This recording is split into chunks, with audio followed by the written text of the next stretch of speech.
Assalamualaikum warahmatullahi wabarakatuh. Gimana kabarnya anak-anak semua? Tentunya kita dalam keadaan sehat walafiat. Alhamdulillah pada detik ini kita bisa melaksanakan pembelajaran di mata pelajaran pendidikan agama Islam dan budi pekerti. Pembelajaran kali ini kita akan belajar mengenai produktivitas berkarya dan semangat literasi Daulah Bani Abbasiyah.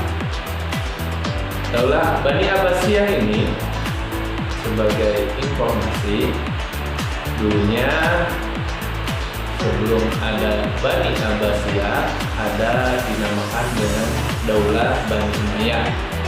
Daulah Bani Umayyah diruntuhkan oleh Abu Abbas As-Saffah.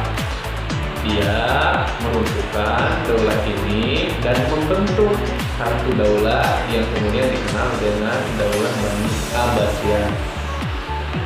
Di Daulah Bani Abbasiyah nanti banyak peradaban dari produktivitas berkaryanya dan semangat literasi.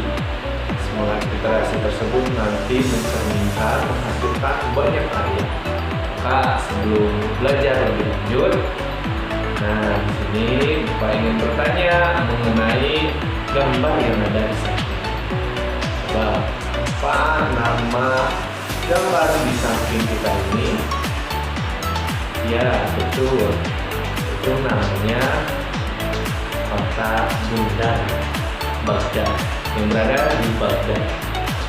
Nah, setelah Abu As-Saffah meninggal diganti oleh Al-Mansur, kemudian membangun kota ini dengan sebutan resmi sebagai Madinatus Salam, artinya kota mengenai perdamaian. Nah, kota perdamaian ini dibangun sekitar 4 tahun dengan memakan biaya 4.883.000 dirham. Kalau dirupiahkan sekitar setengah triliun, kurang lebih setengah triliun. Nah, dengan pembangunan yang luar biasa memakan waktu yang cukup lama, tidak mengherankan terjadi dialektika antara berbagai disiplin.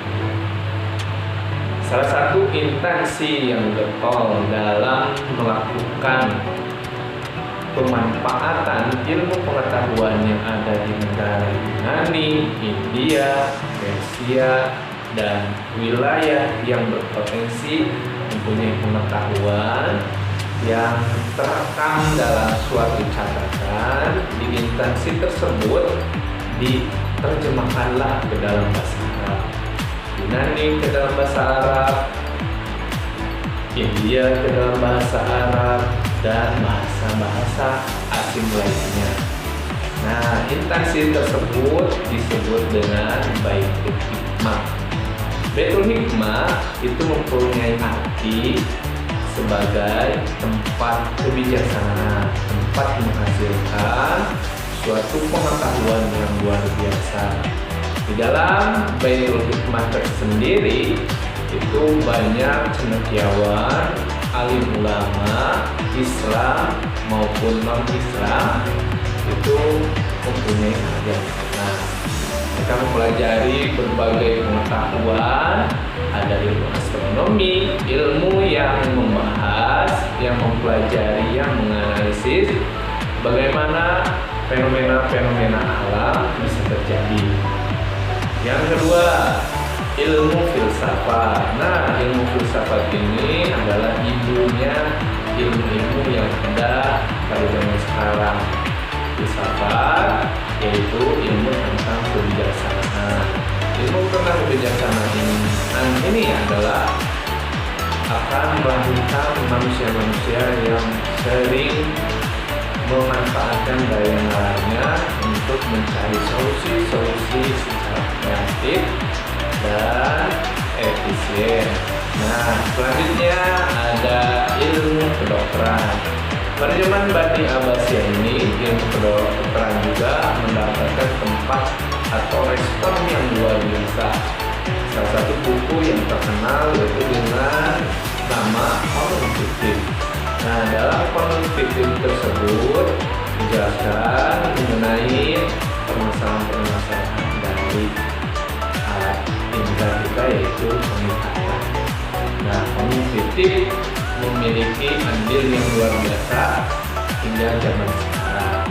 Orang-orang Barat membaca dan mempelajari, mengembangkan dari ilmu Qanun Fikih ini menjadi dasar-dasar dalam ilmu optik. Selanjutnya ada ilmu arsitek. Barang tentu dengan adanya kota bundar, kota yang disebut dengan Madinatus Salam, ini sebagai penerapan dari ilmu arsitek. Adapun ilmu arsitek itu yaitu seni dalam merancang, memperhatikan, dan menerapkannya pada bangunan-bangunan yang akan dibuat pada masa-masa tertentu. Berbeda gaya, berbeda cara pengambilannya, berbeda setiap tekstur tanah-tanahnya cocok untuk dibangun seperti apa. Itulah dengan arsitek. Kemudian ada ilmu tafsir. Ilmu tafsir adalah ilmu yang berusaha mencari padanan makna yang sesuai dengan yang difirmankan oleh Allah Subhanahu wa taala.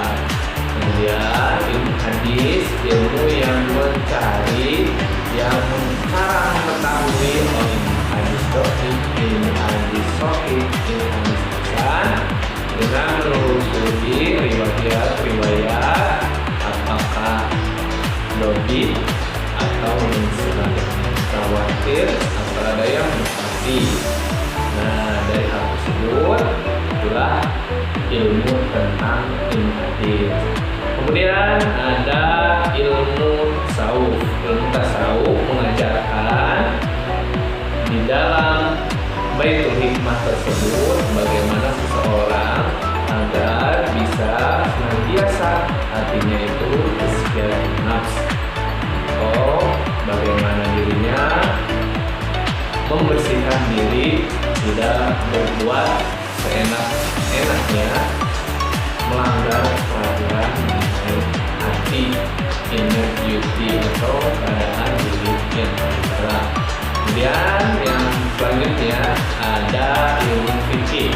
Nah, ilmu fikih pada zaman ini berkembang luar biasa karena paham yang diajarkan di Daulah Bani Abbasiyah dan Mu'tazilah itu berkembang sedemikian rupa dengan ilmu kalamnya, ilmu fikih menjadi ilmu yang luar biasa. Nah, mungkin itu seputar pembelajaran kita hari ini mengenai produktivitas berkarya itu bisa menghasilkan suatu komponen tempat pemerintahan Daulah Bani Abbasiyah yang dinamakan dengan Madinatus Salam. Kemudian di dalam Madinatus Salam ini ada ilmu-ilmu yang bisa dipelajari yang berawal dari penerjemahan, diramu, diaktualisasikan, maka terjadilah ilmu-ilmu yang baru. Perkembangan sedemikian rupa menjadi sebuah potensi peradaban yang luar biasa. Nah, pembelajaran hari ini kita cukupkan sekian. Nanti kita lanjut di episode yang akan datang. Terima kasih. Assalamualaikum warahmatullahi wabarakatuh.